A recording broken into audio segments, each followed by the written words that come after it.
Welcome to the Miller Report, everybody. Today's guest is the chairman and CEO of Colonial Metals, an investment company specializing in precious metals. We're going to talk to him today about investments of metal, like gold, silver, any other kind of investments with metal. Welcome, Paul Stone, to the Miller Report. Paul, tell us, what is Colonial Metals? What does it do? Well, Colonial Metals Group is a collection of people that are conservative-minded. I think we should rebrand that term from being conservative to a realist, because we're looking at the math story the government's been writing over a long period of time, and we're scared to death about how this is going to end. So we look at gold and silver as a solution that you would want to have in place before the problems get worse. So why do you think metal is the most important investment for our future? Well, it locks in, it preserves what you've got. So in a way, it's like freezing money, where it can't get damaged and destroyed even further than it already is. So if you think about the money printing causes commodity prices to go higher, right? Gold and silver is also a financial commodity, so it goes up even higher, more exponentially than maybe other commodities would. And it's a location for money. So if gold is pushed higher by a financial falsehood, then gold in a way is truth in money. And having truth in your money is something incredible when you start thinking about preserving what you think you've got, especially for retirement, when this money printing regime ends, because you're killing a resource. And when that resource, the dollar itself, is over, and gold and silver is the place you would have already wanted to be. Let me try and take this back simpler to our audience so that then not everybody quite, I'm trying to understand it. I mean, I own Empire State Properties, which is an investment real estate firm. Right. So I have investors from all over the world that come in, they invest in properties, they invest in appreciation, in location, and they try and get income from, New York used to be much better than it is, but they still are getting a profit from what they invest in. So take us through why somebody would invest in gold or silver as an investment as opposed to real estate. I would say that your second consideration is gains from gold and silver. The first consideration is I've moved my money away from known risks. Right. Falsehoods in the economy, the money printing, inflating of all asset values due to money printing. Real estate's a great example in the way that, the earth isn't going to make any more of it, right? That old saying. So we barely find any gold and silver either each year. We only increase the above ground supply by 1% a year. So scarcity, a trapped asset, I call it. Money chases after that. It does go higher. But your first, the consciousness change is that, oh my gosh, things are so ugly out there. The math is so horrific. The government's not going to change course. I need to someday, before this shell game ends, have relocated my money out of the dollar, my savings, my wealth out of the dollar into a currency that can't be destroyed by the government before trouble really comes. I talked to you earlier, and I want to put it on the record now, just my history. Sure. That my parents were in the Holocaust. Yeah. And they had to come to this country, and they didn't have any money. They were in camps, and they had nothing. But somehow they managed to get some gold coins, and they came to this country by literally paying off guards to get through some borders. Yeah. So I has always been told, you have to have gold, have to have gold. After September 11th, I was a victim of the World Trade Center, and I ran out and bought gold. Right. So it's always been my mindset. So tell my audience, so I understand it very well. Yes. But why would somebody, in real estate, you see what you get, you own it, it's a home, it's going to always be there. Gold, it could get stolen. It goes up, it goes down. Tell us from way back, why is that a safe haven, in your opinion? One way to consider what your parents went through was they were dealing with one hell of a math problem, because man's paper money was worthless. What other financial resource would others accept as something valuable in an exchange for goods or services? They found gold coins that bought them their freedom. Is that what you're saying? Yes. Right. So gold and silver still buys you your financial freedom. Because it's a world currency? Because it can't be printed or made in a lab, and it's really hard to find. Maybe the earth is covered in it, but guess what covers the earth? 70% of the earth's covered by an ocean. So we're never going to get all there is. Oil, we can stick a straw down in the ground in the ocean, the Gulf, or in the land and find oil. You can't do that with gold and silver. Eventually, you're going to reach a point where you really aren't finding it anymore, and that scarcity is what preserves its value. Oh boy, people are going to run and buy more gold right now. I want to go buy some gold. Yeah. I mean, you think there's a finite amount of gold? Extraordinarily. Well, what about India? What about? There's plenty of gold in these other countries. We increased the above ground supply, where there's 14% more gold and silver above the surface of the earth today than 2010. 14% over a 14-year period of time. And the mining reports do discuss that they are struggling to continue to even stay at that pace of discovery. It's very hard to find gold and silver. So I've read some expert reports on the theory of gold and silver. It was shot into the Earth's surface before we had an atmosphere. So when you find oil, it's in a lake. When you look for gold and silver, it's in a vein. So you got to cross-cut soil and do all this drilling and take soil samples to try to identify, is there a vein, and find it, and then start mining the vein. The world's full of coal. The world's full of oil. Gold and silver is created, incredibly, by two colliding suns. And so what's interesting about that is the gold and silver you might be wearing or have in your portfolio is older than the planet you're standing on. Wow. So it's scarce stuff. And hard to find. So Paul, again, back to the investment, because we're trying to stay on that for a minute. So when I invest in real estate, I invest in location. I know my fixed expenses. There's taxes, there's common charges, there's expenses that go with managing a property. What other expenses are there if I want to buy gold? There's storage costs. Like if you have a good amount of money saved, you're going to have a professional depository guarding that for you. But this relationship doesn't have anyone standing between you and your money anymore. They're just standing over it. Security, armed guards, right? Insured by Lloyd's of London. So it's either in a safe at home. That doesn't cost anything other than the safe. And new customers with us, if they need it, we send out a free safe. They meet the the guidelines. We send out a free safe, try to make it easier for them. So we're trying to help people understand you're relocating your money into something that doesn't really cost anything. And the other cost would be if you didn't own gold and silver or have a good portion of your portfolio there and really tough times do come, what's that cost? What if you lose 60, 70% of the value of your savings? That's a hell of a cost. I'm going to go on record to really promote you, because this is honest and it's no nonsense here. If I look at my portfolio over the last 25 years, majority of my profit has come from my purchase in gold. So I'm right there with you. Yeah. But when you do buy in gold, other than the appreciation, like I just said, what other fees are there? I mean, other than you said storage, is there anything that I'm missing? Well, so if you have your money somewhere, aren't they going to charge you management? So I'm getting costs? at that. What is that? What is that? So typically at the depository, it's like half a penny per $1,000 you have stored there a year. That covers insurance, armed guards, and security measures. So in the event of a true financial meltdown, like we thought would happen in 2008, people are predicting it now. Tell us how you think gold will do. I think it'll do extraordinarily well. That's where I really look into the math of the story, and I look into trajectory. So what about Washington? If they're the ones who can print all this money, think it's going to solve our problems, we just need more and more government. If they're going to print money, they're going to cause commodity prices to continue to go higher. Sadly, people's wage growth is nowhere near the growth trajectory of commodity prices, so that goes into your cost of living. So society just keeps drowning and drowning. But ultimately, like everything on earth, if we really sober up to this truth, everything is limited. The value of something is either preserved or destroyed. So if the dollar's worth 100 cents a long time ago, in the year 2000 it's worth 56 cents, again, due to money printing.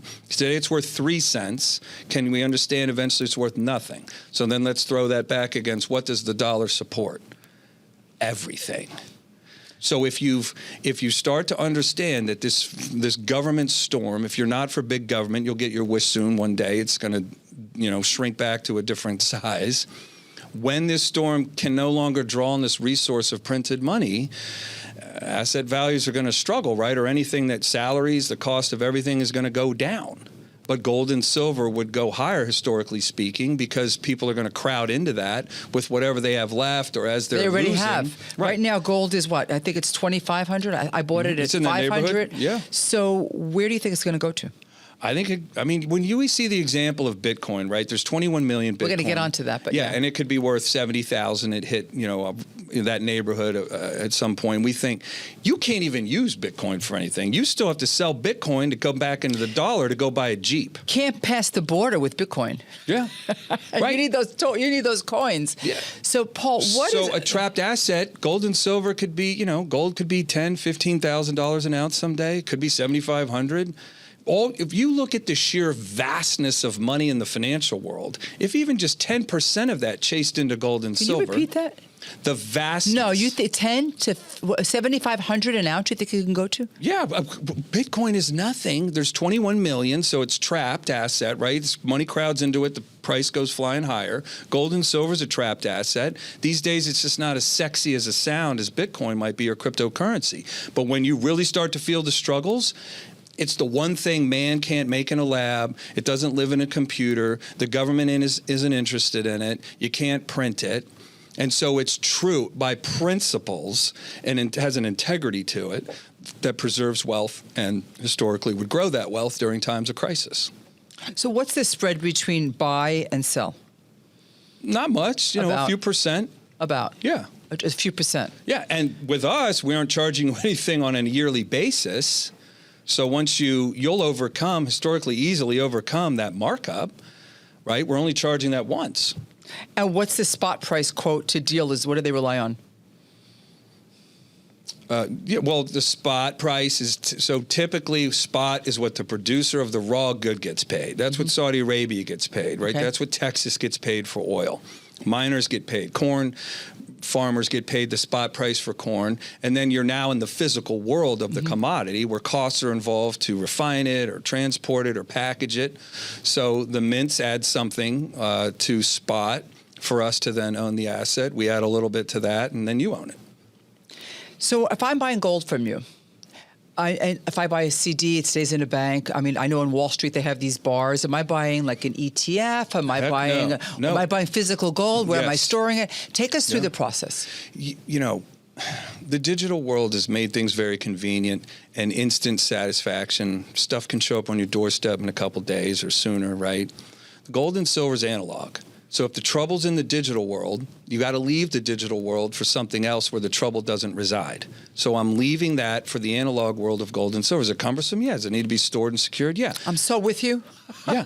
But that's the benefit. It's I'm so outside. With you. If you've ever seen one of those street signs, end of county maintenance, that's where your money is with gold and silver. The government isn't involved with it anymore. Where am I storing it? In a depository. Like on Wall Street, you have these bars and those. So physical gold and silver only, because then you've removed all the dependencies or what's called counterparty risk to your money. If Kim Jong-un decides to say, screw it, I'm starting World War III now, and he nukes Japan, what do you think happens to asset values? We're getting our gold and running. They would crater, right? But gold and silver would skyrocket. Right.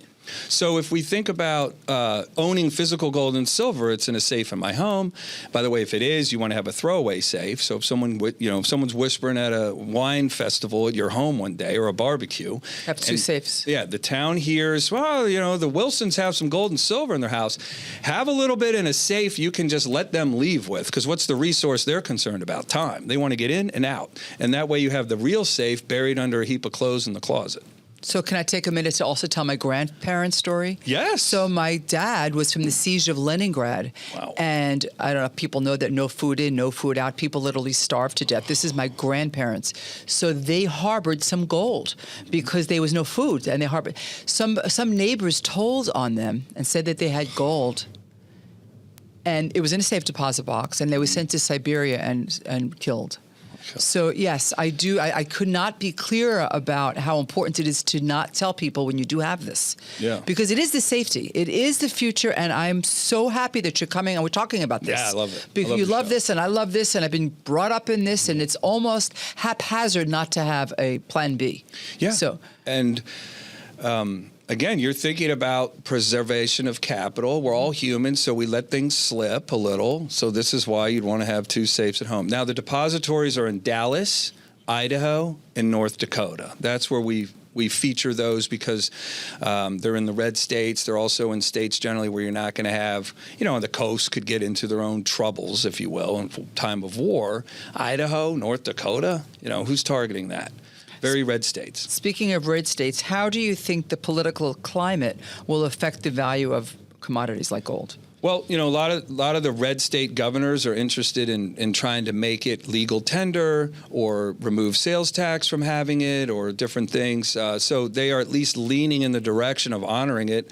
I don't know if it was the entire Texas Teachers Endowment Program, but $1 billion went into physical gold around the 2010 timeframe.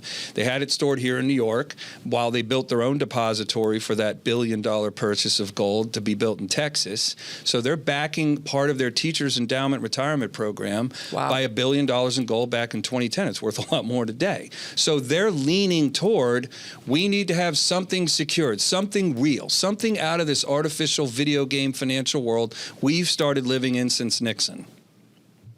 I want to be in your business. You'd be very good at it because you're talking about opportunity, right? Looking at when the timing for things. You talk about location. The corner lot's usually worth more than the one inside, right? Is an ice cream stand going to do better in Albuquerque, New Mexico, or Anchorage? Well, your timing is perfect because the world is so uncertain right now. Yeah. Let me ask you, Paul, what do you think about the United States banking system? Do you think it's solid? Well, not being a financial advisor or a trained economist, I refrain from getting into discussing whatever the validity is or the security is or the healthiness is of the system. I'm just asking you as not as a professional, as a person that is in business. And I mean, I'm reading there's 150 banks on a watch list right now. Yeah. So reading that too. What do you think? How will gold fare? And what's your opinion of the bank? Let's just look at that. So if let's say I've used this analogy before. So let's say you just moved to America, right? You got the house picked out, cars in the garage. Everyone can't wait to see you. The pets are with you, and you got your entire retirement savings in a briefcase. You're standing at LaGuardia Airport. Are you going to put that in the market tomorrow? No. Then why would you have any there tomorrow? I'm going to buy gold. Then why would you have any there tomorrow? So the humanistic piece to this is we get stuck in our routines. And now we need to stop the wheels from turning a little bit and really focus. The dollar's worth 3 cents. At one point, it's worth a half a penny. At one point, they changed the currency because they have to. And this would be the third currency change in our nation's history in less than 100 years to try and preserve reserve currency status and continue to dominate the world and tell the world what to do because they're forced to use our money to buy commodities. You got to look at the grave that we are marching toward, the government is forcing us toward, and think, well, what's my savings worth if it's priced in a worthless dollar? It's toilet paper with a face on it. You're preaching to the choir here, but I have this doomsday always fear. So how do you think interest rates, whether they're high or low, will affect the price of gold? A lot of savvy folks would look at them cutting rates as signs of problems.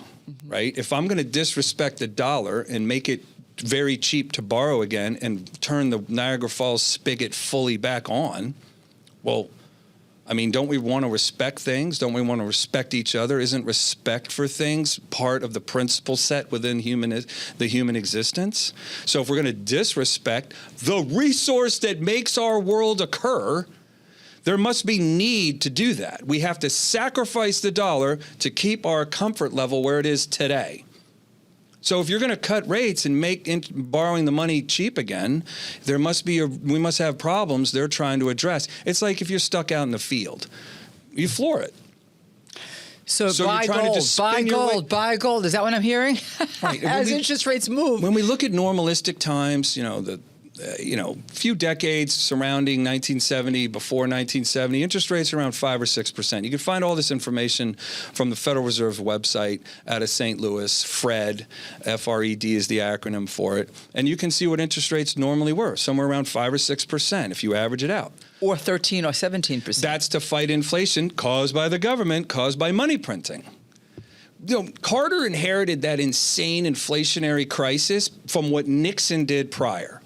The moon keeps our oceans navigable. No moon, 200-foot waves everywhere. No one owns beachfront property. We never met because no one could have sailed across the oceans until they invented flight, which happened here in America by the Wright brothers. They never would have lived here, so who knows if we've even invented flight by now. When you took the gold standard away, you took the moon away from our financial system. It gave things a placid nature. It kept things calm and predictable. That's what Nixon did. He took the moon away from our financial system. It's become wildly unruly. There's massive waves that are pushing people's asset values higher and their idea of their wealth higher. But eventually that storm ends when the resource is gone, and that storm goes away and prices and for things start coming back to a realistic level. What's your thoughts on crypto? Crypto's a hell of a technology. I'm suspicious of who the hell invented it, right? Mm-hmm. What human being... If you cured cancer, would you keep that a secret? Would you just let the recipe to curing all the cancer go out into the world and you just get on a sailboat and go into, no one even knows who you are anymore? Wouldn't you want to take credit for that? How is there no one to take credit for the creation of blockchain? Well, there's people that take credit. Okay. And then so how does this money just exist in the internet? If there's 21 million Bitcoin, can't there be 42 million? And people could tell me there can't, but there's not a physical law that prevents that. There's a physical law that prevents us from finding, truckloads and truckloads of gold. I'm talking like Grand Canyon sized amounts of gold and silver. We have been looking for that stuff since the Egyptians. We have ground-penetrating radar. We have insane technology and one hell of an appetite for this stuff, and we squeeze 1% more out of the earth every year, and eventually we're going to hit that limit where there isn't anymore. So you're answering my next question, because I was going to ask how you thought crypto would do during a financial meltdown. I already know nobody knows who it is. It's not anything you could touch, feel, or see. Yeah. So you think the only secure commodity is going to be metal, gold, by design, silver. Yes, by design. So nature's laws don't need to be written down anywhere. Man's laws are just written down on a piece of paper, and they're generally enforced with a threat. Nature lets you know what they are ahead of time. There's a saying I came up with, kind of a perception. The lie gives you the benefit first and the lesson later. The truth gives you the lesson first and the benefit later. I'm so fascinated with this, Paul. I should have asked this in the beginning, so maybe we could switch terms here. Absolutely. But I do want to go back to, how did you get started in this? And what is your background? Yeah, my background is, I've tried a lot of stuff. I've had a landscape business when I was a kid. I was in the military. I went to college for a while. I found my expenses exceeding my wages, so I went into sales. And, some friends of mine had been representing gold and silver prior to me doing that, and they said, hey, you'd probably be really good at this. You're good at explaining stuff. How many years ago? 2014. I really started with the idea of telling people about precious metals in 2006 as a warning from a mentor of mine who drew my attention to the falsehoods in our economy, the way the government tries to solve problems by creating more of them, and that eventually we would be at this point where the dollar's worthless and there's no more options. It's not worthless yet, so don't say that. Right 3 cents. Yeah. So imagine it's still the strongest currency to trade. So I understand that gold is a great backup, but the dollar is still the number one currency. While you can use it, while it still holds a value, right? So that's the velocity of money, right? As long as it's continuing to being used. If you pulled up with your mate on a moonlit romantic evening to a lake and you missed the break and you slowly went into the lake, you're kind of ruining the night. What if you hit the lake at 600 miles an hour? You aren't there long enough for the tires to even touch the lake. You're already on the other side of it. So the velocity, the utilization of money, the dollar, is what keeps it still relevant. The minute that dissipates to a certain degree, or eventually the dollar's worth half a penny, hyperinflation kicks off. Now no one wants to use it anymore. You can't even work to earn enough money. I think that's called the end of the world, but hopefully it'll be a diversification. The end of the dollar. For the end of the dollar, there'll be a lot more issues. But yes, we do want to get in our portfolio gold. Toward? Yes. Sure. So Paul, tell us in a wrap up, what is your best advice to somebody that wants to come, wants to buy? How do they do this? Tell us how they purchase it and what to do. We have a website. You can read it off. Contact us. Reach out to us. Just bring your questions, and we'll bring answers with questions as well. I believe the questions mean more than the answers, because great questions lead to great answers. And one thing humans are incredible at, and there's 350 million of them in this country, is solving problems. We are born with one hell of a drive strive to make things better. The government has grown to a size that interferes with that process. So everyone can bring their questions. Get humble. There's no dumb questions, right? Just the unspoken ones. That's the original definition of the word dumb, unspoken. Bring those and let us help educate you on the severity of our situation and give you clarity and validation to the concerns you probably already have. So if they want to buy, they could come to your website. Yes. And what is gold today? What's the price? Spots around $2,500. You would still want to look at the price of gold and silver as pre-crisis pricing. Again, not financial advice, just saying I still see us in the headlines phase of things getting really ugly. We're not yet in the events phase. I'm ready to buy gold. Well, again, the first reason you'd want it is to secure your savings away from destruction, away from evaporation, right? Away from devaluation. Last question. Yeah. If I buy gold, what's the tax implication? Yeah, there's no taxes for buying gold and silver, and on some assets, you would still want to put it upon yourself and your tax advisor to discuss if there are any taxes owed when you sell for a profit. Mm-hmm. So and if you don't sell, there's no tax. No. Yeah. If anybody wants to buy gold, we got to check out this website, colonialfreeguide.com. Gold Guide. Should write it down. Colonialfreegoldguide.com. That's a tongue twister. Go. Yeah. Colonialfreegoldguide.com. Yeah. Share your contact information with us or call us directly. Our number's on the website.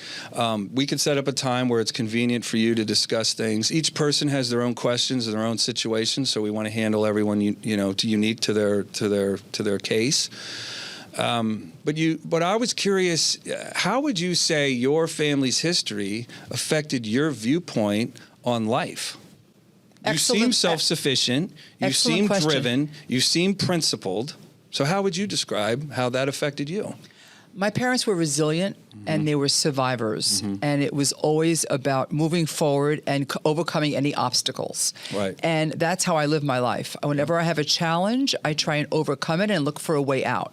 And investing in gold, I'm not pushing your company, but it's really how I feel, is a way out. It is a what-if situation. Right. And growing up with parents that were Holocaust survivors, that their entire family was wiped out, it's always what if, and let's look for what do you do when shit hits the fan? How do you survive? Right. Just like after September 11th, and I was forced out of my home for 7 months because there were plane parts in my house and my apartment in Battery Park City. I had to move, and I watched planes falling and people jumping. I literally saw this. My first instinct the next day was, let me survive. I had to think like my parents. I had to think like a survivor. How am I going to get through this? How am I going to protect my children? What do I need to do? The world may end, and we thought it was going to end. There were dead bodies on my street. Yeah. So I went out and bought gold because that is the one resource, that is the one thing that people will always trade with, they'll rely on. It's your way out. It saved them. And it's helped me feel more confident that I have that in my portfolio. And that is really the truth. And the beauty of all of that is you live a life full of courage. I do live a life full of courage. And we want to encourage every single person that watches this show and everyone they know that they could tell that courage is not something that lives within us. So we don't want to feel guilty for inaction. We got to recognize courage is something we have to reach for. You've lived a life reaching for that courage, and you're enjoying your life, and you've built something your parents, grandparents, and all of your ancestors would be extraordinarily proud of. I'm sure you are. Thank you. But what was the resource you had to go find to build that life? Courage. And I still do it every. It's beautiful to see. You're a warrior. Thank you. You're a warrior queen. Thank you. Well, I give my parents the credit for that because you paid attention. They gave me the opportunity because America is the best country in the world. They used to get up and kiss the ground of this country, and they'd be very upset if they saw what was going on, particularly with anti-Semitism. When I was running after September 11th to buy gold to secure my future because I thought the world was ending, and it literally was in front of me, my broker said I could buy physical gold, which I did, from Jules Carp. And also I bought something called an ETF. So he said it follows gold and it's the same. Explain to our audience, what is the difference between a bank ETF and physical gold? What do I need to get access to that ETF? I need a lot of partners involved for me to get access to that money? Just your stockbroker has it. Oh, okay, well, what if he's on vacation, right? What if something happens to the phone lines? What if something happens to the firm? I don't have any of those dependencies on physical gold and silver. So you're really a doomsday kind of thing. The move to gold and silver is to get all the risks you can think of off your money, and only physical gold and silver offers you the clearest form of ownership. I don't have to depend on someone showing up at work, or work happening, or the phone lines working, or someone wanting to liquidate my ETF. When I want to come out of physical gold and silver, I lift the phone and I'm in money. But you have to get to the place where it's being stored. So most people have their bulk of their savings in a retirement account. Funds move from one retirement account to a gold-backed, silver-backed IRA, a mixture of both inside their IRA. When you want to liquidate from that, the gold and silver is stored somewhere. We vault to. So a transaction happens where the gold and silver you want to liquidate comes out of your account to ours, and the money goes into your account. I'm sorry, that was too fast for me. So sorry. So I put my gold in a safe deposit with you. Call it. Not with us. We only want the professionals doing their job. So we help you understand the reasons to own it. We help you own it. We transfer that into your account. When you want to liquidate it, you call us back and it turns back into money. But you're giving me physical gold. Yes, ma'am. So the gold is being held somewhere. Yep. Idaho, North Dakota. So I have to still get Dallas. there to get it back. No, you would just call us and say, hey, I want to liquidate. What if you're on vacation? We have a lot of people work at Colonial Metals Group. And we don't have any loans out on that gold and silver. So when you call us, it doesn't put us in a jam. You're just coming out of a different currency back into another currency. I could keep it myself, obviously. Absolutely. So you're really two safes. Don't forget two. One with water in it safe. And one with real items in it. Yes. So I love this. I don't think people really need to be sold on buying gold because it is the universal commodity. It is a safe haven. It is a doomsday plan. There are 3 wars going on right now. And everybody should be cognizant of this and have some safety. Did governments cause the war that affected your grandparents and your parents? Yeah. Yeah. So we can see that track record, right? They're causing us trouble too. History is repeating itself. They're causing us trouble too. They're grinding the value of our savings to death. They're grinding at least 20 million people into a very painful struggle to live here in this country. The government causes these problems. Move your money away from what the government is involved with. They're involved with the dollar. Well, if they keep printing and what do we have? What do we have now? $1 trillion, $13 trillion deficit.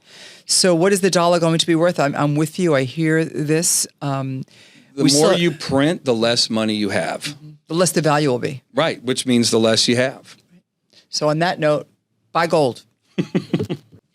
So do you own any real estate? No, because I'm sitting here looking into this, sphere of doom and gloom and wondering, it's going to bust soon. I think things are going to end soon. Why would I want to pour money into something that's so wildly inflated? Soon? Well, people say you got to own real estate because people got to live somewhere. Well, what if they're not working?